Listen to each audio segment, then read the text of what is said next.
Huge win for the Cleveland Cavaliers tonight over the New York Knicks, 107-90. What a response by Darius Garland and company, getting things all knotted up at one game apiece. And now the Cavs have reclaimed home court advantage as the series shifts to New York City. Madison Square Garden on Friday night will be Game 3. We'll break down all of our instant analysis reaction from a big Game 2 win at Rocket Mortgage Fieldhouse coming up on the Cavs Insider Podcast.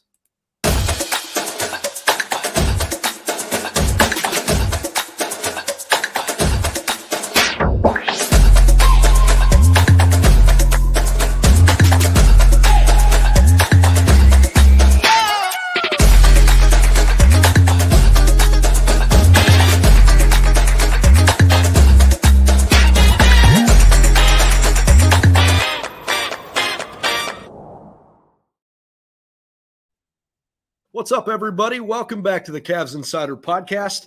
Hope you've enjoyed our coverage throughout the course of the season, and of course, we are excited to cover the Cavs here during the playoffs. I'm Brendan Gulick. Jon Rudder also covering from home. Spencer German on location tonight at Rocket Mortgage Fieldhouse.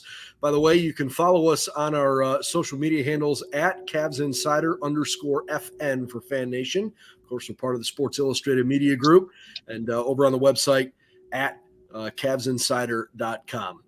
We're obviously live on our YouTube channel, guys, here post-game, but also this is available after the fact. I know a lot of folks listen to it afterward. Spence, why don't we start with you, because you had eyes on the game as it was happening in front of you. The rest of us were watching from home. What was it like watching Darius Garland go crazy tonight?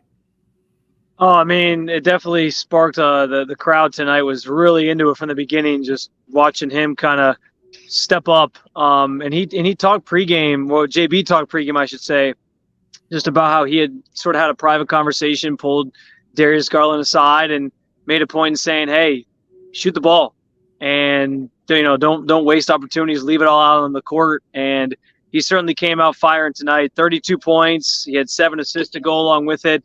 And he was the offensive spark in that first half that really kind of set the tone. It was kind of, in some ways, a little bit of role reversal, because we're so used to seeing Donovan Mitchell take over in these games and kind of have to carry the workload offensively.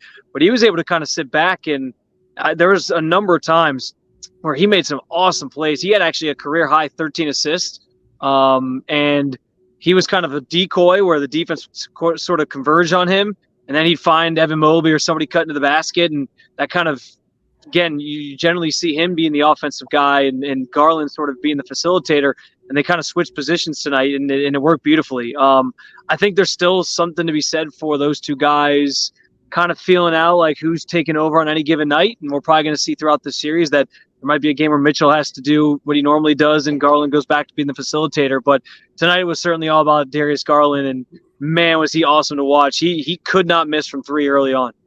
Oh, and look, I thought like the idea of, the points being distributed maybe more evenly than they had been in Game 1, John, was obviously important. But I don't know that I want to see Donovan Mitchell have to feel like he's got to carry the load every single night. Maybe Darius Garland just got some of like those early nerves out of the way.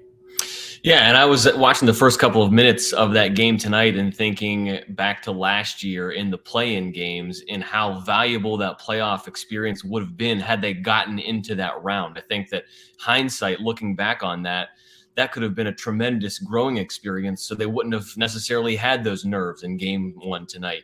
But it was good to see them to shake that off, and I think that this Cavaliers team tonight kind of played in the mold that maybe we expected them to play in. Spence talked about Donovan kind of being a little bit more like the decoy, but that he's always there to knock down a shot when you need it. It's when the other guys are clicking, like Darius Garland was. Evan Mobley struggled in Game 1. Caris LeVert struggled in Game 1. That all rectified itself. We've talked really all season long about how inconsistent this team was, and maybe we saw a little bit of that here early on in this season, or this series rather. But what you wanted to see tonight was the Cavs come out. You wanted to see Darius have a good night. You wanted to see bench scoring, specifically from a guy like Caris LeVert. And everyone talked about the rebounding department. The Cavs badly out-rebounded in Game 1. They rectified that. And when you have guys out there on the floor like Evan Mobley and Jarrett Allen, you cannot get out-rebounded like you did in Game 1. Rebounding, and I'm sure JB would probably be one of the first people to tell you this, that's not necessarily a skill thing. That's more of kind of like a want to thing. And maybe you can kind of trace that back to having some of those first game jitters in that first playoff game. But the rebounding edge going to the Cavaliers tonight, 43-36. So it was good to see them clean up on the glass this evening too. Yeah, I think that, to your point, John, like I think that really did set the tone. I mean, it's so cliche, especially after the game one loss, to kind of come out and say, you know, they got out muscled, or they were out physical, or, you know, they have to have more want to in certain areas like offensive rebounding. But I think like all those things sort of played out in real time on the court tonight. You saw a Cavs defense. You could tell from the outset that they were really flustering Julius Randle, Jalen Brunson, others with the way that they were playing defense. I mean, you talk about 1-2, John, and trying to put in that effort, especially on the glass. And you saw early, and even if they didn't get the rebound, it was like they were tipping the rebound. They were at least getting a hand on it coming down.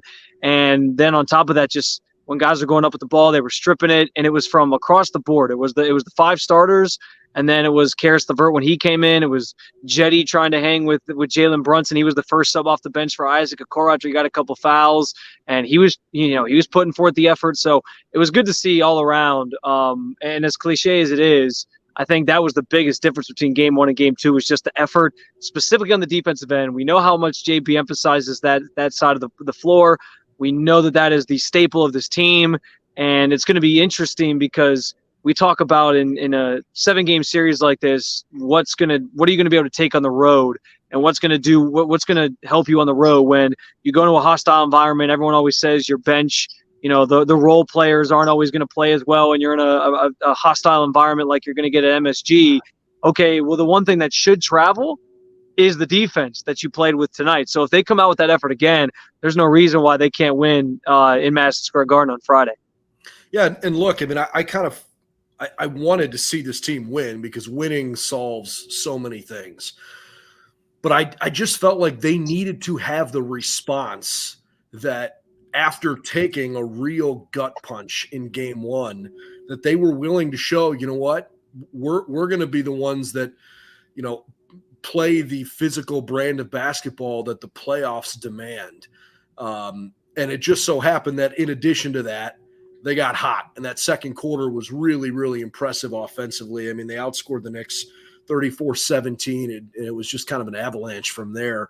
On top of that, guys, in the second half, Jalen Brunson hit 6 foul shots, but he did not make a basket from the floor in the second half, which I thought was also pretty notable difference from where we saw game one, because he was really tough in the first game of the series. And Spence, you had alluded to when Isaac Okoro picked up those couple fouls. After playing those first couple minutes of the game, he didn't return to the floor. Some of that might have been because, we saw some good stuff from Jetty, and obviously Caris got really hot and played really well. I'm very, very confident that Isaac Okoro is going to have a place in this series. This is not the be-all, end-all. We're done with Isaac Okoro. But it was clearly another hot hand tonight. It was good to see because we've talked about it leading up to this series too. The Cavs bench needs to step up. They are a top-heavy roster, at least as the season went along. And when looking against the Knicks, you felt like the Cavs' star power was better than New York's. But when it came to bench play, if it got into a game where you needed to showcase your depth, the Knicks might have the upper hand there, and the Cavs did a good job answering that tonight. Yeah, and to follow up on that, Brennan, just quickly, you mentioned Isaac Okoro's role on this team. JB Bickerstaff was kind of asked about that. He's not going to give away any trade secrets, of course, of what Game 3 is going to look like. But, he kind of said the cliche, we're going to ride with the guys who give us the best chance to win in certain situations. And obviously alluding to the fact that tonight that was Caris. And he gave his flowers, if you will, to Okoro, saying, hey, he's been big for us in certain spots and in certain games this year. This is by no means like a long-term thing for him. But that said, I'm curious to see what this means for Okoro in game 3. I'm curious to see if they revert to, Caris LeVert's still going to be that guy off the bench. He wasn't the first guy off the bench tonight. It was Jetty. But I'm curious to see if he just goes back into that, off the bench role like he's played most of the season, or if the performance tonight sort of warrants him being inserted into that 3 spot in the starting lineup, because let's face it, like, yeah, the offense was there. He had the 24 points, but defensively too, he was giving Jalen Brunson some fits, and that was something that you really needed on the defensive end of the floor for this team. So maybe there's something there that provides a tweak for game 3. Yeah, we know what Okoro brings, and it's always been defense first, right? And I think that that's one of the reasons why you can really expect him to be reinserted into this lineup at some point. The offense has really always been kind of the question mark. He has answered some of those questions throughout the season, but again, consistency is king, specifically in the playoffs. And we've seen Isaac Okoro be one of the more inconsistent scorers, but he has shown some capability coming down the stretch here, did knock down a big game winner towards the end of the season. So I think that the confidence might just kind of need built for Okoro to kind of round out that offensive game. And speaking of confidence, you could just really feel that start to build, specifically in that second quarter, right? Brandon, you were talking about how much they outscored New York by in that second quarter. When you start knocking down some threes, you start feeling a little bit better about yourself. Darius made that incredible, like, no-look pass to Jarrett down low for a basket. The crowd starts to feel off that. You start feeling a little bit better about yourself. You could just kind of see it start to snowball there. And all it took was them just kind of knocking down some shots, getting into a little bit of groove, and getting that crowd behind him. I think that that helped really kind of get the ball rolling on that success that they had tonight. What did you guys think of Danny Green? I mean, I realized the stat line wasn't overly impressive, but I felt like he was really noticeable. I mean, I felt like I saw him, in the thick of things a lot on the floor. It doesn't really matter to me if you're not lighting up the point column on the box score. It's not like he took a bunch of shots and had a bunch of bad misses. He was 1 of 2 shooting the ball, but he played 20 minutes tonight. I thought that was really important. Yeah, Brendan, I think I guess it wasn't all that surprising to see him play. He kind of took, I feel like, Dean Wade's role or minutes tonight. Yeah. It kind of felt like, which, listen, I'll do respect to Dean Wade. I think he's a guy who they thought when they re-signed him at the beginning of the season, they were going to be getting more out of this year. And I just don't think you can warrant playing him for extended minutes at this point. I guess the idea behind starting him in game 1, you a little bit more size. You thought maybe he was going to give you some rebounding ability, but that obviously backfired. So, yeah, I mean, here's the thing with Danny Green for me.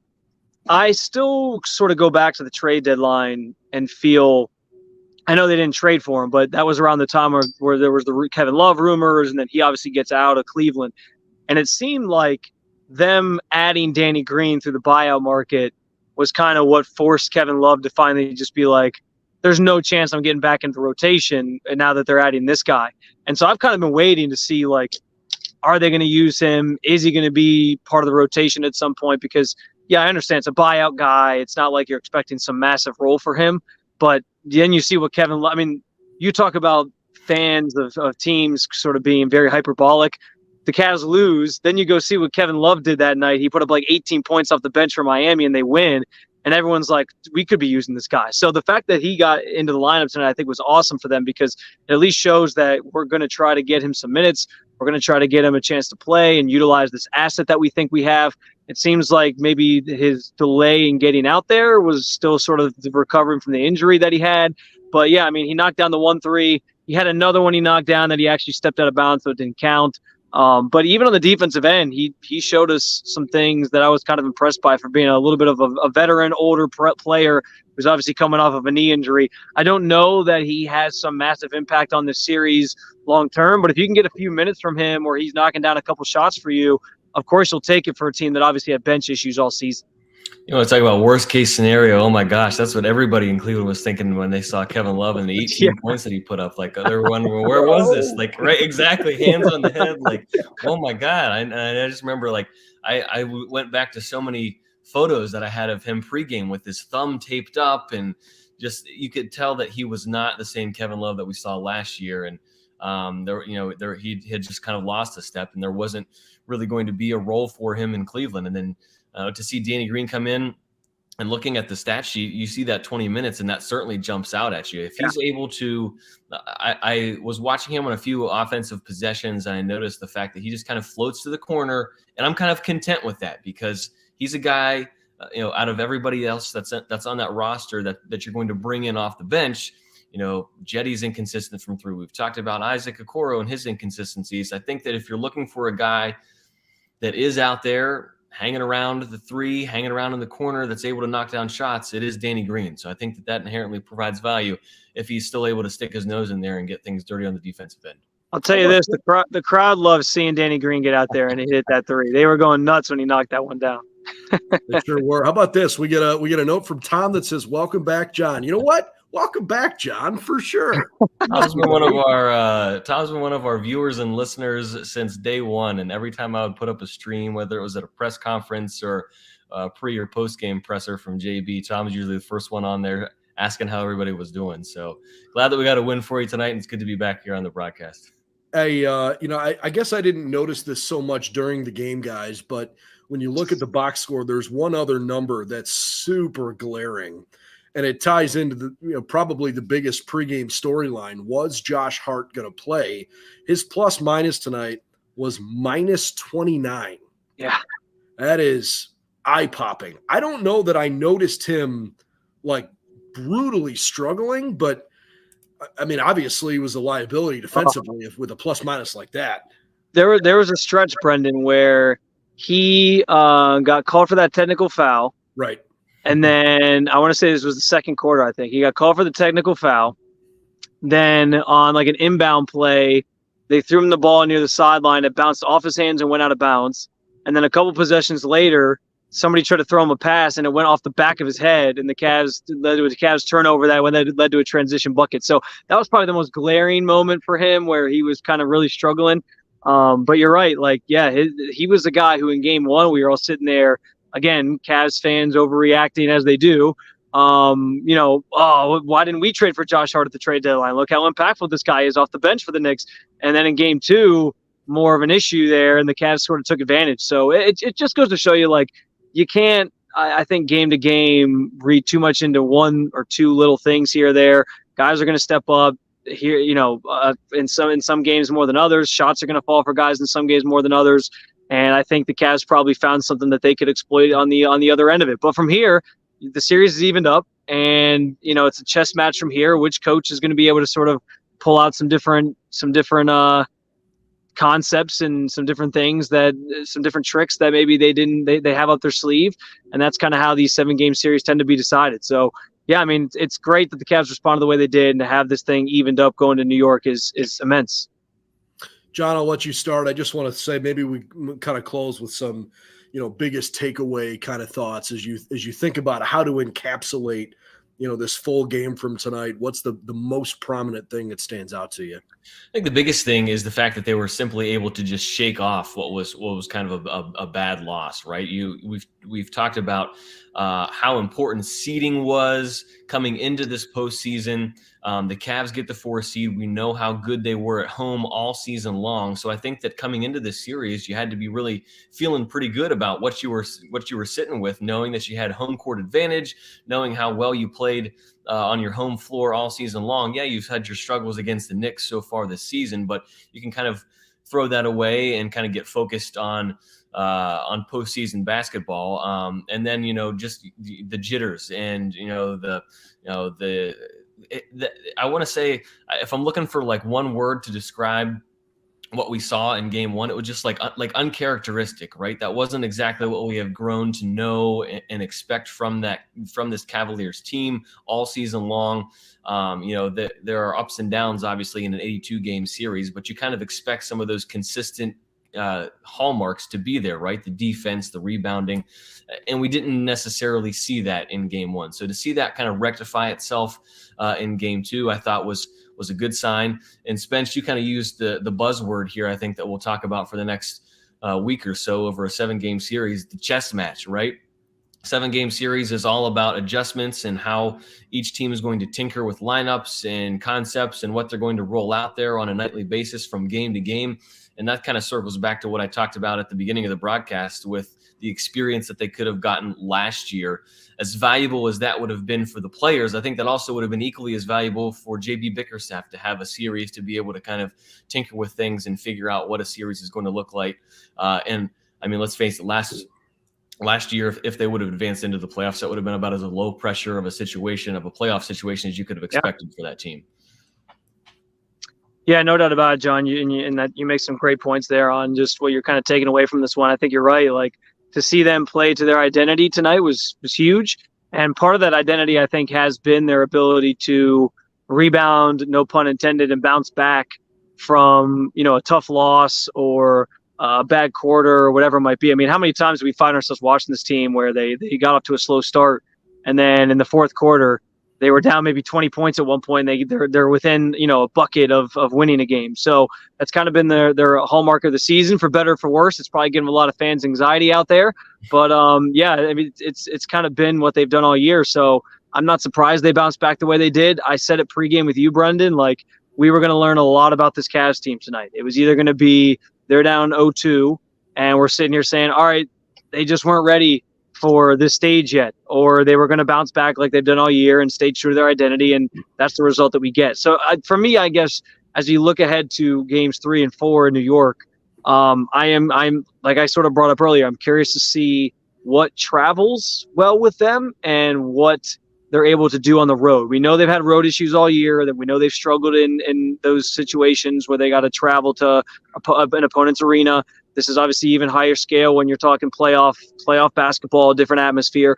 But, those role players, that's always the thing they say is, can they perform to the same level that they do at home when the crowd's not behind them on the road and that type of situation? So I think the defense, it has to start with defense for them. It has to start with what they did tonight. They got to come out with that same aggression and hope that the defensive energy and effort sort of translates into scoring on the other end. But yeah, I'm fascinated to see how they come out now that the season's evened up. We know they're going to have to at least take one in New York if they're going to have a chance to win this series, and hopefully they can get that done here in the next couple games. But yeah, I think now that we got it out of the way with them evening it up and they respond, now the question is, all right, can you take it on the road and keep that same intensity level that you had tonight in the next couple games? I mean, for me, it would be easy to point to Darius Garland because of how hot the start was. But I actually think the guy that I was most impressed with tonight, well, maybe there's two guys, because I shouldn't get rid of Caris LeVert as carelessly as I was going to there. He played so well. But for me, it was more about Evan Mobley. Well, there's something to me that can be really unique about Mobley's skill set. But because he's not the biggest, the strongest guy on the floor, he's gotten stronger, right? He has shown he can play a little more physical. Julius Randle is a bully, and he pushed around. Look, I'm not doing that. Enough's enough. We're going to go back and I'm going to start swinging myself. I thought that was so important for him to do that. So I was really impressed with the way Mobley came back and played tonight, because I think the team have get back game even more Darius Garland after a lack of aggressiveness there in game 1. Any final thoughts, guys? Spence, go for it if you got one. It's not. I guess okay. I'll just go with a message to the fans of saying, don't read into anything too much. I think we obviously all watched game 1. It was a little frustrating to see the way they played. 3 days ago, the sky was falling. It was time to fire JB Bickerstaff, although I guess it's been time to fire JB Bickerstaff for a couple months now. And now after game 1, we can't overreact similarly to the way that we overreacted to game 1. Like, yeah, they played great tonight, but we know they got to come out and do that again. It's the reason it's a series. It's not a one-off. So yeah, let's just try to keep level heads here and go into game 3 and 4, hoping that the Cavs can replicate what they did tonight. That's the runway that Kobe Altman was talking about at the beginning of the season, right? You got to let it ride. One other thing I did have circled down here. Way to bring it full circle, John. Way to bring it full circle. That was almost a year ago, right? One other thing I did have circled down here. We talked about this team's ability to rebound and have some comebacks late in games this season. I thought it was great and key that they did not let that lead unravel, because we have seen some 20-point leads get away from them at times in the second half, and you're sitting there thinking, how is this a one-possession game now? double-digit lead the entire way. I thought that was also critical to see. Yeah, totally agree. Really impressive that they not only grabbed that lead, but then hung on and put it away. And frankly, there was never really any doubt in it. All right, that'll wrap up game 2 from Rocket Mortgage Fieldhouse. Again, final score 107-90. We've got all the latest over on CavsInsider.com to get you caught up here post game. For Spencer German, for Jon Rudder, and for Tommy Wild, who did a bunch of the written content over on the website tonight, I'm Brendan Gulick. We'll see you again soon. Game 3 coming up on Fridays. The Cavs head to the Big Apple. We'll try to take the series lead for the first time here in the postseason.